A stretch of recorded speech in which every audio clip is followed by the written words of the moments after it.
بسم اللہ الرحمن الرحیم۔ السلام علیکم ورحمۃ اللہ وبرکاتہ۔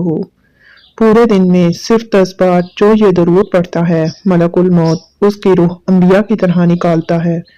موت کی سختی اس سے دور کر دی جاتی ہے۔ حضرت انس رضی اللہ تعالیٰ عنہ سے روایت ہے،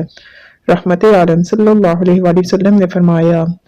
جو آدمی مجھ پر 1 مرتبہ درود بھیجے گا، اللہ تعالیٰ اس پر 10 مرتبہ رحمتیں نازل فرمائے گا، اس کے 10 گناہوں کو معاف کرے گا اور اس کے 10 درجے بلند کرے گا۔ نبی پاک صلی اللہ علیہ وآلہ وسلم نے فرمایا، جو آدمی صبح کے وقت 10 مرتبہ اور شام کے وقت 10 مرتبہ مجھ پر درود بھیجتا ہے، اسے قیامت کے دن میری شفاعت نصیب ہوگی۔ حضرت ابو ہریرہ رضی اللہ تعالیٰ عنہ بیان کرتے ہیں کہ ایک مرتبہ نبی کریم صلی اللہ علیہ وآلہ وسلم منبر پر چڑھے، آپ صلی اللہ علیہ وآلہ وسلم نے 3 بار آمین کہا۔ آپ صلی اللہ علیہ وآلہ وسلم سے کہا گیا کہ آپ صلی اللہ علیہ وآلہ وسلم پہلے تو ایسا نہیں کرتے تھے۔ آپ صلی اللہ علیہ وآلہ وسلم نے فرمایا، میرے پاس ابھی جبرائیل علیہ السلام آئے تھے، انہوں نے کہا، اللہ تعالیٰ اس شخص کی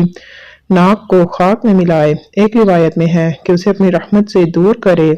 جو ماہ رمضان المبارک کو پالے اور اس کی مغفرت نہ کی جائے، تو میں نے کہا آمین۔ پھر انہوں نے کہا، اللہ تعالیٰ اس شخص کی ناک کو خاک میں ملائے، ایک روایت میں ہے کہ اسے اپنی رحمت سے دور کر دے، جو والدین کو یا ان میں سے کسی ایک کو بڑھاپے کی حالت میں پالے اور ان کی خدمت نہ کرے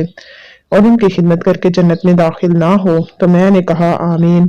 پھر انہوں نے کہا، اللہ تعالیٰ اس شخص کی ناک کو خاک میں ملائے جس کے پاس آپ صلی اللہ علیہ وآلہ وسلم کا ذکر کیا جائے اور وہ آپ صلی اللہ علیہ وآلہ وسلم پر درود نہ بھیجے، تو میں نے کہا آمین۔ ایک بار نبی کریم صلی اللہ علیہ وآلہ وسلم کی خدمت اقدس میں 4 مقرر فرشتے حاضر ہوئے،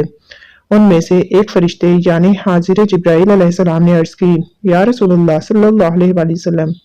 آپ کا جو امتی 10 مرتبہ درود پڑھے، میں اسے پلسرات سے برق خاطف کی طرح گزار دوں گا۔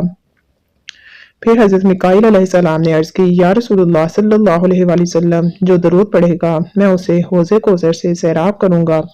حضرت اسرافیل علیہ السلام نے عرض کی، یا رسول اللہ صلی اللہ علیہ وآلہ وسلم، میں اللہ تعالیٰ کی بارگاہ میں سجدہ ریز ہو جاؤں گا، اس وقت تک اپنا سر نہیں اٹھاؤں گا جب تک اللہ تعالیٰ اس کی مغفرت نہ فرما دے۔ پھر حضرت اسرائیل علیہ السلام نے عرض کیا کہ یا رسول اللہ صلی اللہ علیہ وآلہ وسلم، میں اس کی روح اس طرح قبض کروں گا جیسے انبیاء کی روح قبض کرتا ہوں، تو روزانہ صبح یا شام کم از کم 10 مرتبہ درود پاک لازمی پڑھیں، یا جو بھی درود پاک آپ کو آتا ہو لازمی پڑھا کرے۔ اگر آپ 10 مرتبہ درود پاک روزانہ پڑھیں گے، آپ پر سو اللہ تعالیٰ کی رحمتیں نازل ہوں گی، 100 برکات نازل ہوں گی، 100 گناہ معاف ہوں گے، آپ کے 100 درجات بلند ہوں گے۔ تو ناظرین کرام، میں امید کرتی ہوں کہ آپ کو ہماری یہ ویڈیو پسند آئی ہوگی۔ اس طرح کی مزید ویڈیوز دیکھنے کے لیے من دین آفیشیل کو سبسکرائب کر دیں۔